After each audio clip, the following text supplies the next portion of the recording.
बहुत आश्चर्य की बात है कि 45 वर्ष गृहस्थ धर्म का पालन करके और वैराग्य लेकर के बहुत शीघ्र ऊंची अवस्था को प्राप्त हो गए। कारण कि प्रतिग्रह शून्य जीवन, व्यवहार शून्य जीवन।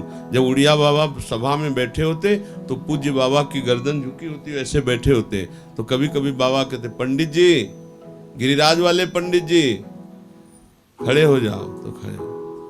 जब भाई जी का शरीर पूरा हुआ तो पूज्य पंडित बाबा ने देखा कि एक पालकी में आगे कुछ सखियां, पीछे सखियां, और चंवर डुलाया जा रहा है, और नवीन सखी पालकी में बैठी। तो गौर से देखा पूज्य भाई जी महाराज, पूज्य मास्टर बाबा बड़े ही संयमी, पूरे जीवन में कभी चीनी और नमक नहीं खाया। सब्जी में नमक नहीं, खीर में चीनी नहीं। इसलिए वहां कोई साधक टिकता भी नहीं था ज्यादा बाबा के पास। बाबा के जितने भी महान शिष्य हुए सब भगवत प्राप्त। सचल गिरिराज स्वरूप परम पूज्य पंडित श्री गया प्रसाद जी महाराज का जन्म कार्तिक शुक्ल षष्ठी संवत 1950 अंग्रेज तारीख अनुसार 15 नवंबर 1893 में हुआ। माता पिता का नाम श्रीमती कौशल्या देवी, श्री रामाधन मिश्र जी। कल्याणीपुर ग्राम, जिला फतेहपुर में इनका जन्म हुआ। पूज्य पंडित जी के पिताजी जीविका उपार्जनार्थ हाथरस में वास करने लगे, अतः वहीं पूज्य पंडित जी ने समग्र शास्त्रों का विधिवत अध्ययन किया।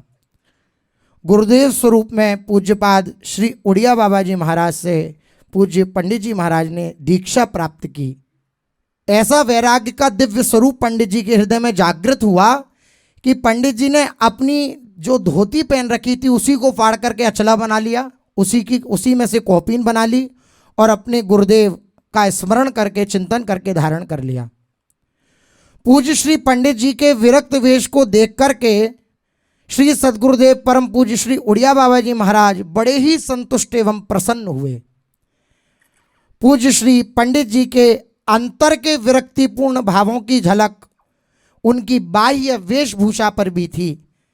ब्रजरस से रंगा हुआ घुटनों तक का एक अचला एवं एक कौपीन मात्र शरीर पर, मुंडित मस्तक, व्रजरज मंडित भव्य विशाल भाल। उस समय आप मूर्तिमान वैराग्य ही जान पड़ते थे। पूज्य पंडित जी को परम श्रद्धास्पद श्री उड़िया बाबा जी ने ये दिव्य आज्ञाएं दी। पहली, श्री गिरिराज गोवर्धन की तलहटी में जन संपर्क से बचकर एकांत में वास, ये पहली आज्ञा। श्री गिरिराज गोवर्धन की तलहटी में जन संपर्क से बचकर एकांत में वास। दूसरा, संयम और सदाचार का पालन, दृढ़तापूर्वक संयम और सदाचार का पालन। तीसरा, निरंतर श्री भगवान नाम जप में निष्ठापूर्वक तल्लीन रहना। चौथा, श्री भगवत प्राप्ति की तीव्र उत्कंठा। बस यही मुख्य साधन श्री उड़िया बाबा जी महाराज ने पूज्य श्री पंडित जी महाराज को प्रदान किया। पूज्य पंडित जी श्री गया प्रसाद जी महाराज के कुछ सदुपदेश। पूज्य पंडित जी अपने निज जनों को कहा करते, जा दिनासों श्री सदगुरु की शरण प्राप्त भई, वाही दिनासों नयो जन्म माने। या नूतन जन्म को श्री भगवत प्रेम प्राप्ति के द्वारा सफल बनावे। जा दिनासों श्री सदगुरु की शरण प्राप्त भई, वाही दिनासों नयो जन्म माने। या नूतन जन्म को श्री भगवत प्रेम प्राप्ति के द्वारा सफल बनावे। श्री भगवत प्रेम के लिए आवश्यक है कि यह जीवन अब श्री सद्गुरु भगवान की आज्ञा अनुसार श्री भगवत भजन के लिए ही बने, उनकी आज्ञा अनुसार ही ढले, उनकी आज्ञा अनुसार ही जीवन चले, पवित्र बने। अपने शरीर, वाणी एवं मन द्वारा शुद्ध पवित्रतम कर्म ही बने, कोई अपवित्र कर्म ना बन पावे। भूल न देहूं कुमारक पाऊं, ऐसा पंडित जी कहते। श्री भगवत राज्य में क्रिया को इतना महत्व नहीं है जितना महत्व उद्देश्य को है। श्री भगवत राज्य में क्रिया को उतना महत्व नहीं है जितना महत्व उद्देश्य को है। ये जो प्रारब्ध है ये भगवत राज्य में प्रवेश ना कर सके। श्री भगवान की माया के राज्य में ही या प्रारब्ध को प्रवेश है।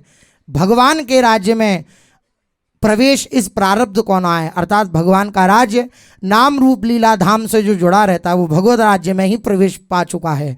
उसके ऊपर प्रारब्ध का कोई असर नहीं पड़ता, कोई प्रभाव नहीं दिखाता उसके ऊपर प्रारब्ध का आंतरिक भाव ये है कि ये मायाकृत शरीर पर ही प्रारब्ध का प्रभाव है। कोई ऐसा ना सोचे कि हमारे प्रारब्ध में होगा तो हम भजन कर लेंगे। नाम रूप लीला धाम ये प्रारब्ध के अधीन नहीं है। प्रारब्ध का प्रयोग केवल माया मात्र में है। माया का रचा हुआ केवल ये शरीर है। प्रारब्ध शरीर पे अपना प्रभाव दिखा सकता है। प्रारब्ध के अनुसार ना भजन होता है, ना प्रारब्ध से भजन रुकता है। भजन के ऊपर प्रारब्ध का कोई भी प्रभाव नहीं। भाव यह समझना है, नाम रूप लीला धाम ये हमारे प्रारब्ध से नहीं मिलता है, ये गुरु कृपा और पुरुषार्थ से मिलता है। खूब नाम जप करे, इसमें जो दैव दैव आलसी पुकारा वाला भाव नहीं होगा कि हमारे प्रारब्ध में होगा तो हम भजन कर लेंगे, हमारे प्रारब्ध में नहीं तो हम भजन नहीं कर पा रहे। प्रारब्ध भजन से संबंध नहीं रखता, प्रारब्ध भोग से संबंध रखता है, शरीर को सुख या दुख प्रदान करना। भजन भाव से संबंध रखता है, उद्देश्य से। कोई भी ऐसा बुरा प्रारब्ध नहीं जो हमारे भजन को रोक सके, और कोई ऐसा भला प्रारब्ध नहीं जो भजन करा सके। भजन गुरु कृपा से होता है, प्रारब्ध से नहीं। तो वहाँ यहाँ प्रारब्ध का भाव ये कि प्रारब्ध प्रभाव मायाकृत शरीर पर पड़ सकता है, लेकिन भाव प्रदान करने वाले नाम रूप लीला धाम को रोक दे, इतनी बड़ी सामर्थ्य प्रारब्ध में नहीं। प्रारब्ध का भगवत राज्य में प्रवेश नहीं, देह राज्य में माया राज्य में प्रवेश है, ऐसा भाव जी। आत्मोन्नति के लिए ये दो कार्य परम आवश्यक हैं। निरंतर श्री भगवत भजन पहला, दूसरा आत्म सुधार, दूसरे की ओर दृष्टि ही ना जाए। ये दो कार्य आत्मोन्नति के लिए परम आवश्यक हैं। निरंतर भगवत भजन और दूसरे की ओर दृष्टि ही ना जाए। पूज्य बाबा का 40 या 45 वर्ष के बाद वैराग्य रूप हुआ। 40-45 वर्ष तक गृहस्थी में बैरागी बनकर ही रहे, बहुत अकिंचन भाव से रहे। पर बहुत आश्चर्य की बात है कि 45 वर्ष गृहस्थ धर्म का पालन करके और वैराग्य लेकर के बहुत शीघ्र ऊंची अवस्था को प्राप्त हो गए। कारण कि प्रतिग्रह शून्य जीवन, व्यवहार शून्य जीवन। महान सिद्ध संत श्री उड़िया बाबा जी की आज्ञा पर अक्षरशः चलने वाले। बाबा कभी प्रश्न नहीं किए।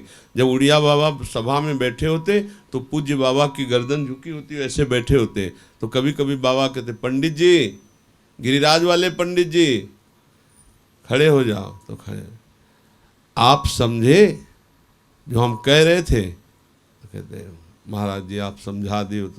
तो का समझे आप बताओ? जो बाबा बोले उसका सार खड़े होकर के पूज्य महाराज जी। एक दिन पूज्य बाबा के मन में आया कि गुरु हमने मान लिया, क्या बाबा ने हमको शिष्य माना? ये हृदय की बात होती है कि संबंध तो ये है, पर बाबा ने क्या हमें शिष्य माना? ये हम कैसे प्रमाणित माने कि गुरुदेव ने हमें स्वीकार कर लिया? अगर गुरुदेव अपने गले की माला उठा, एक रुद्राक्ष की माला थी, अगर उतार कर हमारे गले में डाल दे तो मान लेंगे कि हमारे गुरुदेव ने मुझे स्वीकार कर लिया। अब पंडित जी आओ, माला पहनोगे? बाबा सोच के ही गिरिराज जी से आए, उतारी माला पहनाई। जब भाई जी का शरीर पूरा हुआ तो पूज्य पंडित बाबा ने देखा कि एक पालकी में आगे कुछ सखियां, पीछे सखियां, और चंवर डुलाया जा रहा है, और नवीन सखी पालकी में बैठी। तो गौर से देखा पूज्य भाई जी महाराज। तो यहाँ से जब वहाँ के जन आए थे तब बताया था बाबा ने कि हमने देखा भाई जी वृंदावन आए हैं सहचरी वपु धारण करके। बड़ा दिव्य भजन का तेज पूज्य बाबा का। अब आश्चर्य कि 45 वर्ष तक गृहस्थ धर्म में पुत्र भी हुए महान भागवताचार्य। उनके शायद बाबा के पौत्र इस समय पीयूष जी नाम के भागवताचार्य के रूप में हैं। बाबा के जो शरीर से पुत्र प्रकट हुए, बड़े ही सुंदर भगवत चर्चा करने वाले। तो हमें ये आश्चर्य की बात है कि गृहस्थ धर्म में पुत्र परिवार से युक्त होते हुए जब वैराग्य लिया तो ऐसे महापुरुष बने जो हमारे विरक्तों के मुकुटमणि हैं, जो हमारे विरक्तों के आश्रयदाता हैं। घोर वैराग्य में जीवन।